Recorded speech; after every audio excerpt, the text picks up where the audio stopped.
এই পুরো বাড়িতে আমার মায়ের একটা চিহ্ন তো আর বাকি রাখলেন না আপনারা। এভাবে কেন বলতেছো বাবা? আপনারা যে সব প্ল্যান করে করতেছেন না, সেটা আমি খুব ভালো করেই বুঝতেছি। ইভান, তোমাকে কিছু না বলতে বলতেই তুমি হাতের বাইরে চলে গেছো। সামান্য একটা ভুলের জন্য এতটা বছর এরকম করা কোনো মানেই হয় না। ওনাকে বলে দিয়েন এটা কোনো সামান্য ভুল ছিল না, it was a murder. Ivan, sorry. এখনই তো অ্যাক্সিডেন্ট হয়ে যেত, তারপর দোষটা হইতো আমার। নাম কি? নূপুর। ফাঁকা রাস্তা, একা একটা মেয়ে মানুষ, তার উপরে আবার বিয়ের সাজে, রিস্ক তো আছে বস। আপনি মনে হয় একটু বেশি কথা বলেন না? যা বাবা, আমি আবার কি এমন বললাম? আপনি সত্যি আমার অনেক বড় উপকার করলেন। আমার একটা ফ্রেন্ড আসবে, আপনি তাহলে যান। হ্যাঁ, ওকে। আপনি আবার এদিকে একা একা চলে আসছেন কেন? আপনার ফ্রেন্ড আসে নাই? আপনিও কি ফলো করতেছেন আমাকে? হ্যাঁ, আমিও ফলো করতেছি আপনাকে। নেন। সরি, আসলে আমার একদমই খেয়াল ছিল না। আপনি কি আমাকে একটু শ্যামপুর স্টেশনে পৌঁছে দিতে পারবেন? ওকে, প্যারা নেই, চলেন বাসায় জানে। কি এই যে পালিয়ে বিয়ে করছেন। এত কিউরিসিটি থাকা ভালো না, বুঝেছেন? না, আজকাল তো 2 দিনে ভালোবাসা হয়, 3 দিনে পালানোর পর 4 দিনে ডিভোর্স হয়ে যায়। তা আপনার কত দিনের রিলেশনশিপ? অনেক দিন। আপনার কল আসতেছে, কলটা ধরেন। কি হলো, থামলেন কেন? আমার ক্ষুধা লাগছে, খাইতে যাব। আপনি খাবেন? না। ঠিক আছে, খাইলে আসেন, না খাইলে নাই। আচ্ছা, আপনি কি মানুষ বলুন তো? একটা মেয়ে না করলো আর সাথে সাথে তাকে রেখে চলে আসলেন? আপনার ভাগ্যটাও ভালো, আমি আপনাকে 2 বার জিজ্ঞাসা করছি। তা না হলে একবারের বেশি 2 বার আমি কাউকে বলি না, বুঝলি? চলেন তাহলে আপনাকে পৌঁছে দেই। ঠিক আছে তাহলে, আই গেস আমাদের জার্নি এখানেই শেষ। আচ্ছা, আপনার বয়ফ্রেন্ড কই? আচ্ছা, আপনার ফোনটা একটু দেন তো। শিওর। কি হয়েছে, তুমি কল ধরতেছো না কেন? আমি স্টেশনে এসে দাঁড়ায় আছি। তুমি চলে আসছো, আসলে একটা প্রবলেম হয়ে গেছে বুঝছো। প্রবলেম মানে কি হয়েছে? আসলে দেখো, বাসায় সব জানাইছি, আম্মু বলতেছে যে মেয়ের বাপ মায়ের পরিচয়টাই নাই, সেই মেয়ের আমি ঘরে তুলতে পারবো না। আমার আসলে কিছু করার নাই, আমি আমার ফ্যামিলির কথার বাইরে যাইতে পারবো না।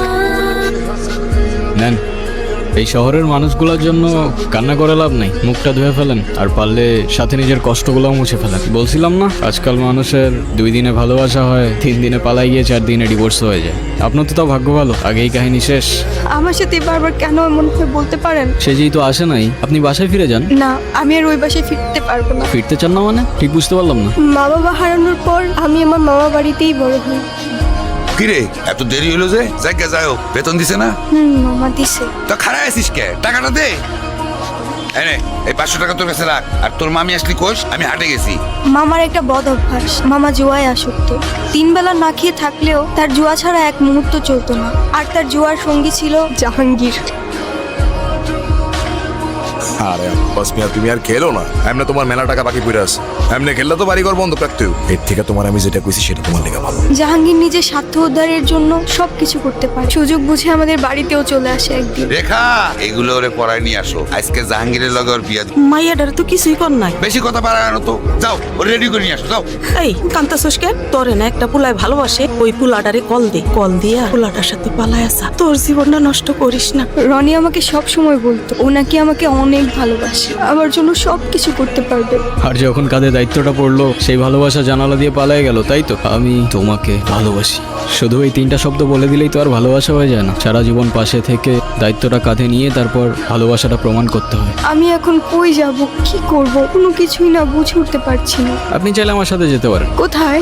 ভব নদীর 13 পারে। এটা আবার কোথায়? সেটা আমিও জানি না, চলেন খুঁজে দেখি পাই কিনা।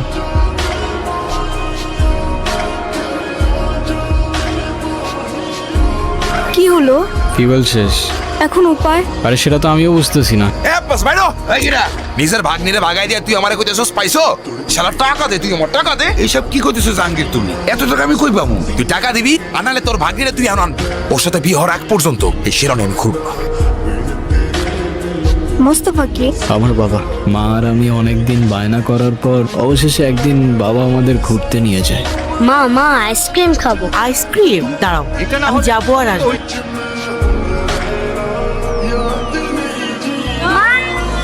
আজও যখন দিনটার কথা ভাবি, মনে হয় বাবার দেওয়া সেই সময়টা হয়তো বাবা কষ্ট করে না দিলেও পারত। মা যাওয়ার পর থেকে বাবা আর আমার দূরত্বটাও বাড়তে থাকে, আর শুরুটা হয় বাবার সেকেন্ড বিয়েটা দিয়ে, যেটা আমি কোনোদিনই অ্যাকসেপ্ট করতে পারি। আচ্ছা, তোমার ফোনটা একটু দিবা? মামিকে ফোন করে জানাই আমি ঠিকঠাক আছি। নূপুর, সকাল হয়ে গেছে, যেতে হবে। কোথায় যাব? ওই ছেলেটার না আসার কথা। আরে ওর ভরসায় বসে থেকে আর লাভ নেই, কোথায় না কোথায় কি খেয়ে পড়ে আছে কোনো ঠিক নাই।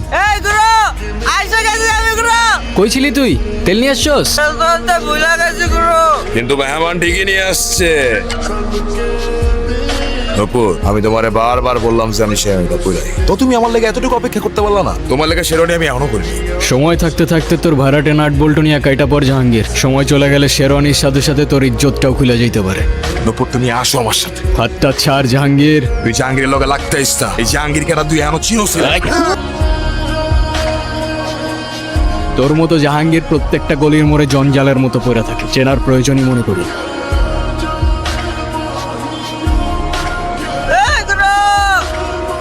এই, ছুরিটা নামা। বাবা কোথায়? তোর এই অবস্থা কে করেছে আমাকে বল। আমি কারোর জন্যই কখনো কিছু করতে পারিনি। তুমি কান্না করো না বাবা, আমি আসি তো। নুপুর কোথায়? তুমি নূপুরকে কিভাবে চেনো? আরে ওই তো, তুই কোথায় আছিস, কি করছিস, আমাকে সব খবর দিল। তারপরে সকালে এসে তোর এই অবস্থা দেখলাম। তোর গায়ে কে হাত দিছে খালি একবার বল, বাকিটা আমি দেখছি। বলেন মা কবুল।